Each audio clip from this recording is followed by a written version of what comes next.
Hello and welcome back to the channel. I hope you are doing great. I won't be shouting because this is like a morning and people are still sleeping. So I'm here to talk about my first failed marriage. Anyways, this is someone I knew for 7 good years before he proposed. Anyways, looking back, the whole thing was just a folly.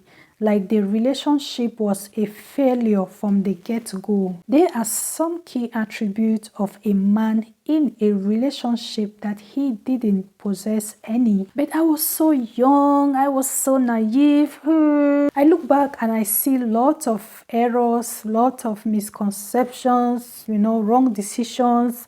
But anyways, those are the building blocks that we need in life, right? Okay, let me tell you how we met. So we met when I was in Form 5. In Form 5, so I was his father's student and I was a friend to his cousin. So his cousin was my classmate. So I went to his cousin's house and he came there because they were family anyways. His dad is a Cameroonian and his mom is an African American. So he came to Africa to visit his dad. And one thing that his father told me, since all his kids are Americans, he wants just one kid, like let one kid be in Cameroon and inherit his properties and get married to a Cameroonian. Okay, so we met in his cousin's house. So when I first saw him, I was like, oh my God, who is this person? He looks so fresh, he looks so clean, he smells so nice. And the way he talked, talking like these Americans, not like these people, when they travel and they come back and they try to emulate the American way of talking. No, this one was different. Like he talked smoothly. He was smooth.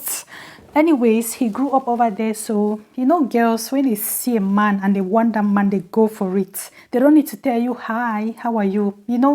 Just the way they will like, no, but I did not do that. I was just myself. I minded my business and I move. Later on, he came for me and I said yes.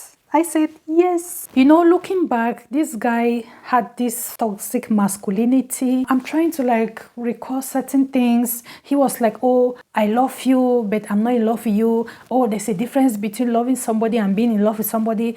Oh, we are not in a relationship. We are in what? I was so naive and young. And that is why I say the thing was a folly from the get-go. I failed to see so many things. Anyway, so I think he didn't really want to like have this open relationship or something like for his family and everybody to know that, hey, we are in a relationship. He just wanted to keep it private. Yeah, and was like, oh, I heard so many things about African girls, they are like this, they are like that. So maybe I also stayed in that relationship because I was trying to prove a point. I can't really understand. Anyways, permit me call my ex JJ. Let me just call him JJ, okay? So he was the second person I ever dated. So the first person, I dated this person in Form 5. So I started dating in Form 5. I did not like this person. I wasn't in love with this person. I just wanted to show that, oh, I'm a big girl now. So we dated for like 2 to 3 weeks before I met my JJ. So I just wanted to show, oh, I'm a big girl now. I also have a boyfriend, because everybody around me had boyfriends and they were talking about their boyfriends. Oh, my boyfriend did this for me. Oh, my boyfriend took me to do this hair. Oh, my boyfriend this. And actually, the first person, at least he was like responsible. Let me say, he didn't have like much money. He was a hustler like me. My family was poor and I was hustling. I did a lot of things. I was selling, just to support my mom, because she was my only support system. Hustle to buy my own basic needs, buy my books, buy my textbooks. So yeah, so when I met this first person, at least he was doing something, he was responsible. African men take care of their women. That's one good thing, But now when I met JJ, it was different, He wasn't doing anything for me apart from just talk.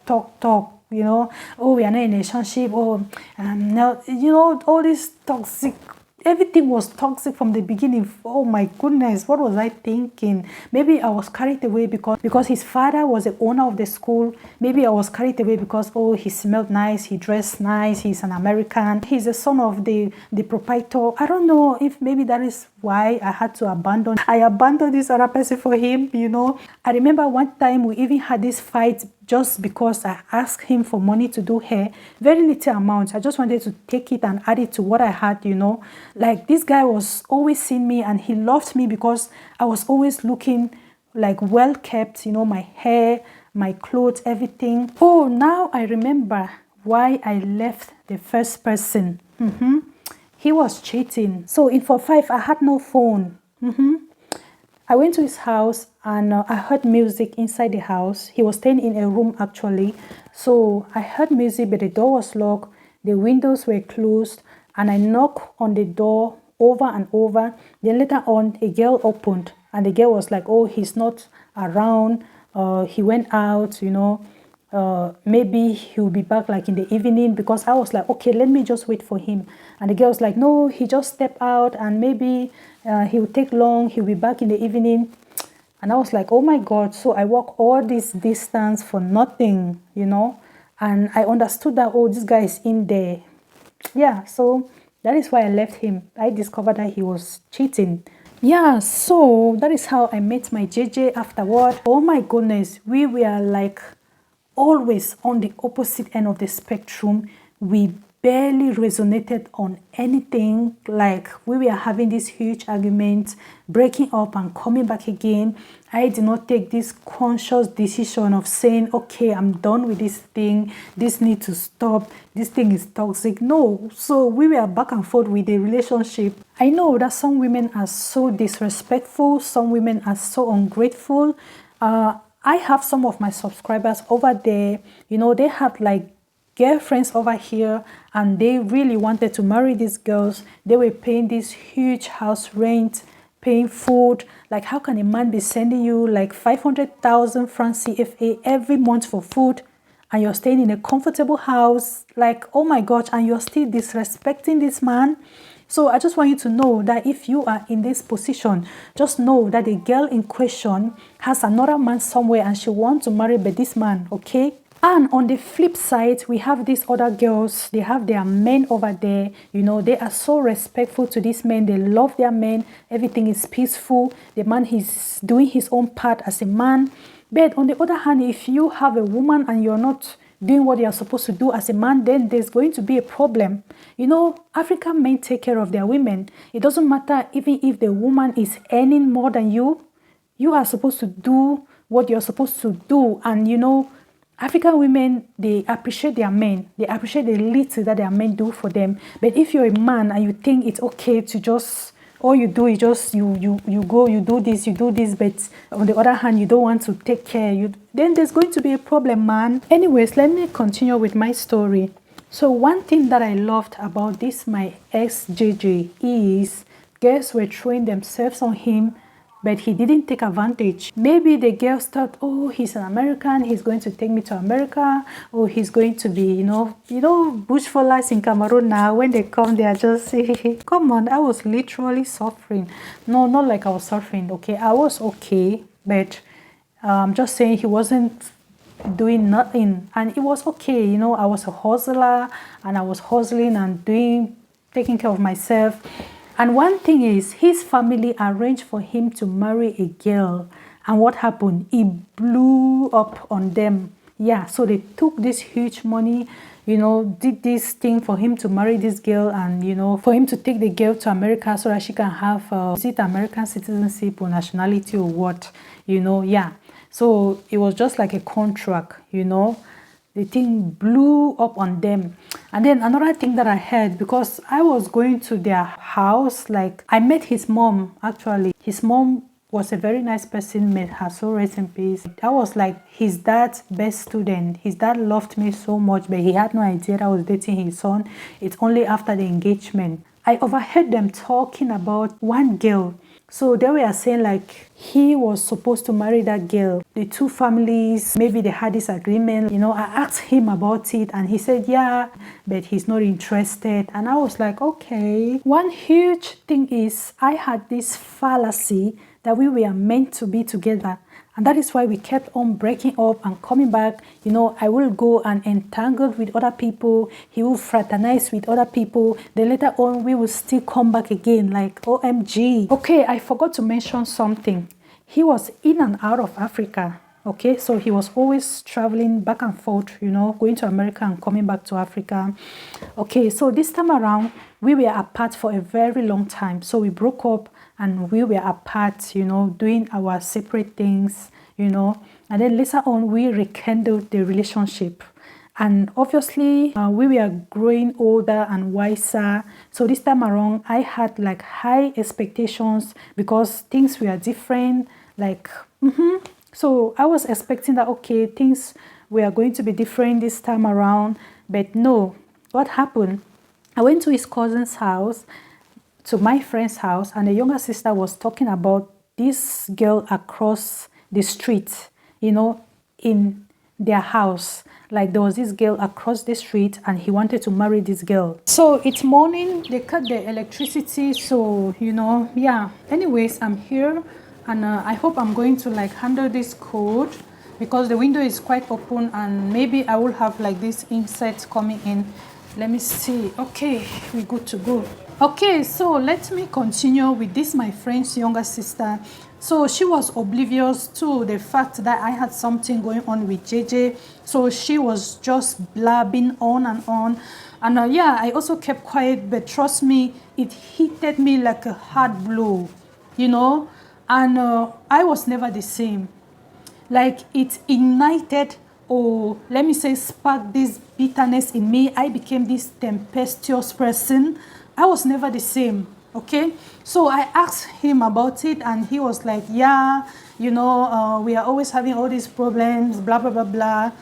And I was like, okay, you know, at least he should have man up, you know, to like tell me, okay, this is what I want to do. Or maybe don't try to rekindle a relationship when you're not ready for it. Anyways, I boycotted the whole situation and I kept on moving forward. You know, one thing I said to myself is no matter the roadblocks, no matter the life punches, I need to keep moving forward, especially knowing where I'm from with my background situation and everything. So the marriage thing with this girl blew up on him. Like the whole thing blew up on him, okay? So he thought, oh, I finally found my angel, you know, yeah.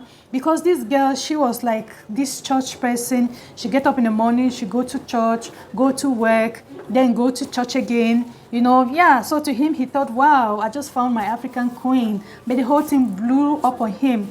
Like somebody told him, oh, this person is not who you think she is, okay? And he was like, why? And the person said, okay, do this. So he wanted to like prove this person wrong. And yeah, so he tried it out, you know. So he got up in the morning and stood there, since the girl's family compound is just across the street from their own house, from his father's house. Yeah, so he stood there 5 a.m. in the morning and he saw this big car came and dropped this girl. And then the next day again, another car. This was a different car, a different person, you know. So she was doing shady things, you know. Yeah, so that is how the whole thing blew up on him. So I know all this because we rekindled the relationship again. Why? I was living in this fallacy that we were meant to be together. That is why I kept on going back. Why? Oh my goodness. Like that could have struck a chord in me.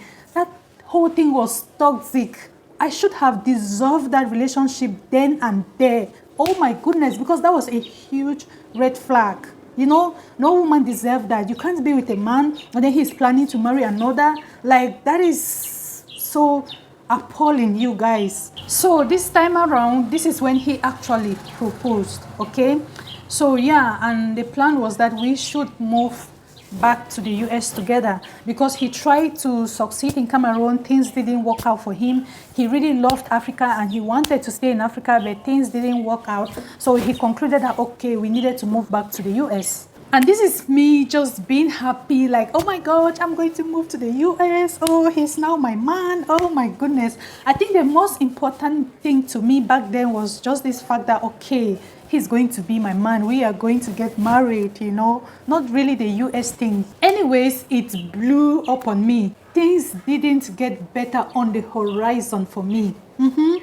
Yeah, you know, one thing that I found out is he did some things for this girl and her family, and this is something he never did for me, you know.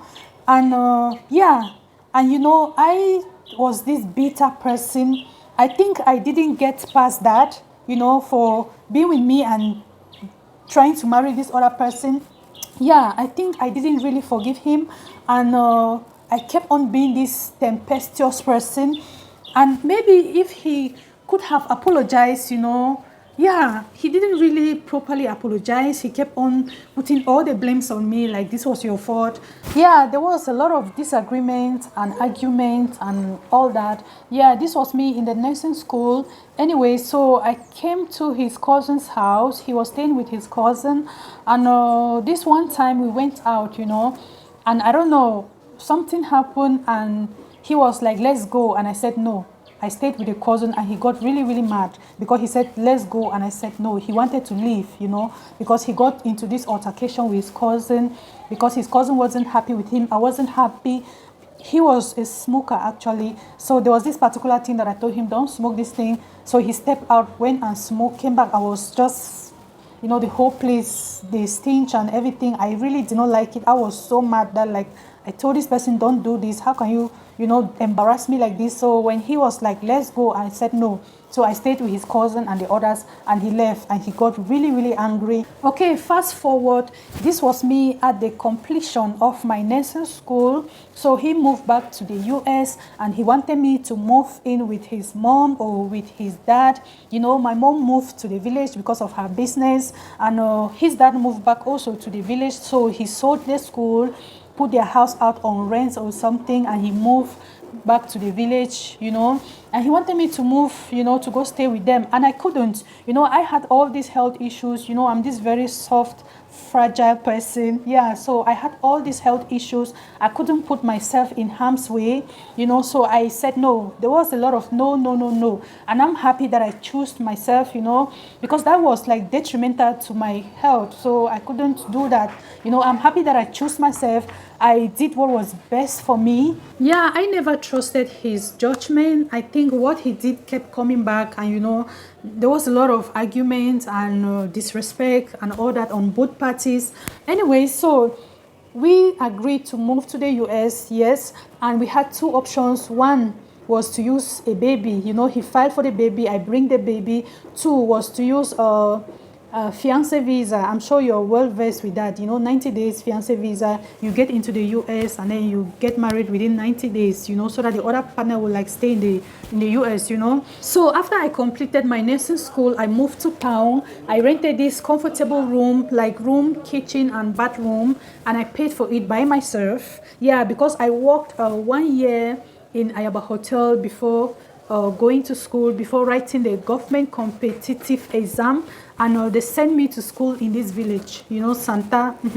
But it wasn't really far from town, you know. It is like 500 away from town, you know. Yeah, so in Cameroon, when you write like this government, how do they call it, registered nurse. Yeah, so I am a registered nurse. So when you write the competitive exam, the government will send you to school. You know, you are not the one to choose your own school. So all you need to do, if you pass, you just need to go check your name, and then you check your school, and then you move there. So all I needed from this man was money for food. So let me tell you what happened.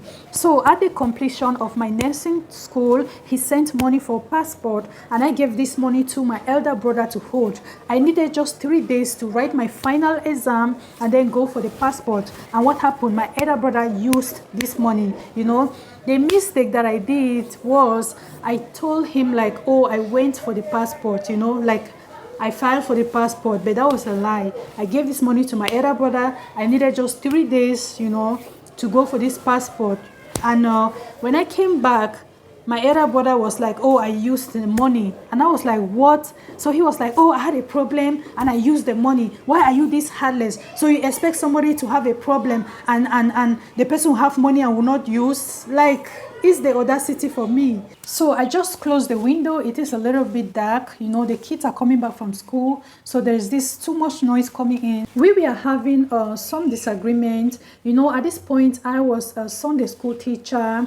Yeah, so I entangled myself in this church. And one of the Sunday school teachers was actually getting married and she wanted people to dress a certain way. I couldn't afford, you know, and I asked him for help and he wasn't happy about it. And I also got mad because I was like, look at this man, you were with this other person doing all these things for her, things you never did for me, you know. So this is something that I kept in me and I couldn't get past that, you know. So I was just this bitter person and it went on and on. And I started comparing myself, like, you know, competing, like, look at this other person, you know, she also has her man over there, but look at how the man is taking care of her. I'm the one paying my rent, I'm the one doing this, you know, all I need from you is this, but you're not providing. Anyways, I appreciate everything he did for me. It's not like I'm this heartless person, coupled with the fact that he just got into the US and he was trying to have a stand, he was trying to get me over there. Anyways, fast forward to the passport thing with my brother. So we had this serious issue and we even had the first ever family meeting, you know. We had to sit together to talk about it. And my family supported my brother. That is one funny thing. This guy did this thing and I was so mad. I was so hysterical about it. And my family was on his side, you know, like, oh, don't talk to your elder brother like that. He's your elder brother. You have to have some respect. Oh my goodness. And he even said, oh, if I ever travel, I shouldn't help him, you know, saying some kind of things. Even my elder sister concurred to it, like, oh, yeah, I'm that kind of person that will travel and help somebody and tomorrow I will talk about it. Like, oh my goodness, your own family, you guys. Anyway, so it got to the point that I had to, like, inform him. So I told him, like, look, this is the situation. Okay, I didn't file for this passport. I gave the money to my elder brother and he used the money. So he, like, tried to have this communication with my elder brother. He got to my elder brother, you know, like, hey, how are you? How is everything? You know, I'm having these issues with Marie. So he did not, like, open up, you know, about the passport money. So my elder brother said, yeah, she's like that. She's also very disrespectful. She doesn't even respect me. That is what my elder brother told him. My elder brother did not even say, oh, I'm so sorry you guys are having these issues because I used the passport money, I had a problem. No. Instead, he told him, oh, I don't respect him. Yeah, I'm just talking to him. That was when reality struck. I was like, oh my gosh, Marie, you need to calm down. You need to be civil because I saw things falling apart. Anyways, my mother gave me money to go do the passport. I did the passport and I got rejected because there was some kind of discrepancies, you know. I stayed with this, my wicked aunt, and when I left, she refused to send my birth certificate, okay? You know, you need your birth certificate to do an ID. So she was like, I can't find the birth certificate. I think it's missing. So yeah, my father did another birth certificate. He increased my age. He changed the name. I think he changed one name maybe because later on when this my aunt sent the birth certificate, I look at it, I was like, oh my God. So yeah, I didn't really know my age because I never celebrated any birthday, you know. So that is why when my father did a new birth certificate, I just went with it, you know. Yeah, so I went to this police station to do my ID card because you need your birth certificate to do your ID card, right? So my uncle was in charge. He already knew my name, so he took the age on that new birth certificate that my father did, but now he wrote the name by himself, so he changed the name. You see, so he changed one name, and now you need your birth certificate and your ID card to do your passport. So now there was these discrepancies with the names, you see. So I got back to this my JJ in the US and I was like, well, I just got rejected. And he was like, oh my gosh, Marie, I am sick and tired of all this your wahala. I am tired. I was going through so much, like I was in the depth of despair. Like, oh my goodness, I was having so much tension and there was something happening. You know, when you date somebody for so long, you can really relate to this person, you know. There was something wrong somewhere. You know, the way this man was talking to me, things were quite different, you know. Like we kept on having these arguments and still, amending things. But this time around, it was quite different. The way he spoke to me, there was just something. There was just something. Yeah, things weren't the same. This is him. One moment, oh, I'm done with this relationship. Another moment, oh, let's see how we can move forward. Yeah, so anyway, somebody came up with this idea to do an express passport. Express passport can take just 1 to 3 days. Now things have changed. Right now you can get your passport in 1 day. Things have changed, but back then, so the person was like, you need to travel to the capital city to do this express passport. And I informed him and he concurred to it. He sent the money. I traveled all the way here where I am right now, and I did the express passport. And what happened? This person did this passport, kept it in his house, and he traveled out of Africa and came back only after 6 months. When this person handed me the passport, I looked at the date, and there it showed that the passport was done 6 months ago. And he was like, I'm so sorry, I had this emergency to travel. You had emergency to travel and you could not send my passport, man. You kept it in your house and you traveled out of Africa. You can imagine what happened. Oh my gosh. Remember, I said there was just something going on that I couldn't lay my hands on. So this one time I was sitting with this my friend. So I was staying with these two girls. I was just helping them, Yeah, I was first of all staying with my younger sister. Then she moved to my elder brother. So I was just helping these two girls. They were not paying any bills or house rent or anything. I'm this altruistic kind of person. Yeah, so I was sitting with this girl, and this girl was like, well, can I see his pictures?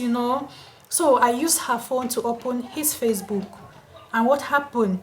I discovered this picture. So he posted a picture with this girl, and his own people were like, oh, is this our wife? And I was shocked.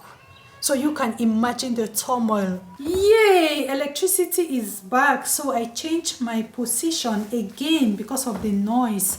Yeah, so you can imagine the embarrassment. Oh my goodness. And during that same period, this was like a December period, I lost my phone. I sacrificed so much to buy that phone. That was like my best phone. The best phone I ever used. Original good phone, and I bought that phone so that we could be doing all these video calls, sending pictures and all that. Goodness Lord. So later on he contacted me because I bought a new phone by myself. So you see, there were so many things that I did for myself, by myself. You see, all you men over there, all these your girls over here doing things for themselves. Are you not the one providing for everything? But you see, anyways, yeah, so he was like, oh, I'm done, then soon he'll come back again. So he came back and he couldn't get to me, and later on I bought a new phone, so he was able to get to me, and he was like, oh, why weren't you connected? And I was like, oh, I lost my phone. And he was like, oh, I'm tired of all this wahala, why even telling me in the first place? Whoa. Now, wow, wahala for who they stay for Africa, Cameroon, they have cut the electricity again. Oh, now complete darkness. And there was one thing with him, pictures. Oh, send me pictures. Oh, I want to do video call. Oh my goodness. Anyways, so later on he called my mom and he was like, oh, I'm done with the relationship, And my mom was like, okay. So my mom asked him like, okay, do you want us to send you back everything? That is a tradition over here. When you are no longer interested in a girl, they have to like give you back everything. And he was like, no, I don't need them, very, very rude kind of way. And I felt sorry for my mother, because my mother really loved this person. I really, really felt sorry for her. I was so disappointed. I felt like a disappointment and all that. Oh, electricity is back.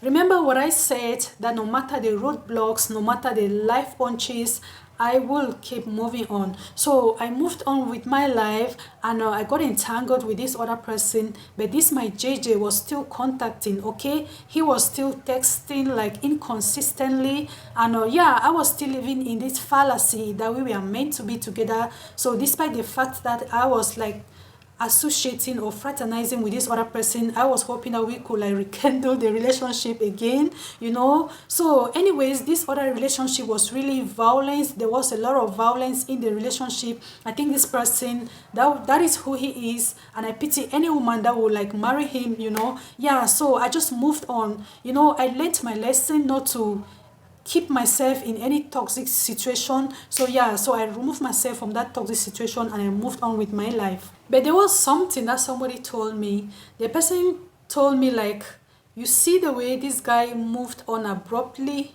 you know, to marry another woman, trust me, it will end up in divorce.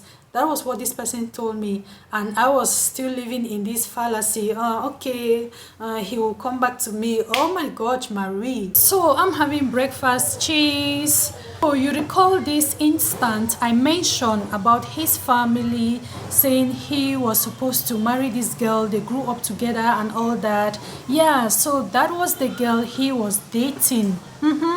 So from what he told me after the divorce, he said this girl's family deliberately moved her. She was in London, so they moved her to America so that they could get married.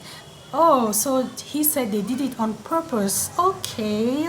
So I saw their pictures during their court signing or something. She was heavily pregnant. Man. Do you know one thing that I did? I even regret it. Like, why did I even do that? Like, why did I waste my time and energy and data? Maybe. So I searched for this girl and I messaged her and I was like, girl, trust me, this thing will not last. And do you know why I did that? I was angry because this girl knew me. She knew I was in the picture very well. So I was like, okay, you did this to your fellow woman. Trust me, this thing will not last. I know this man.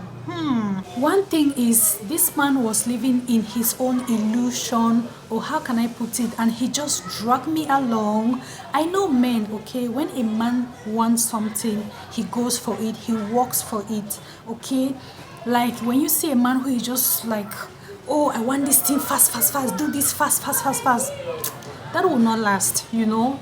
And I know so many girls who traveled like after 5 to 10 years, or even let me say 3 years, you know.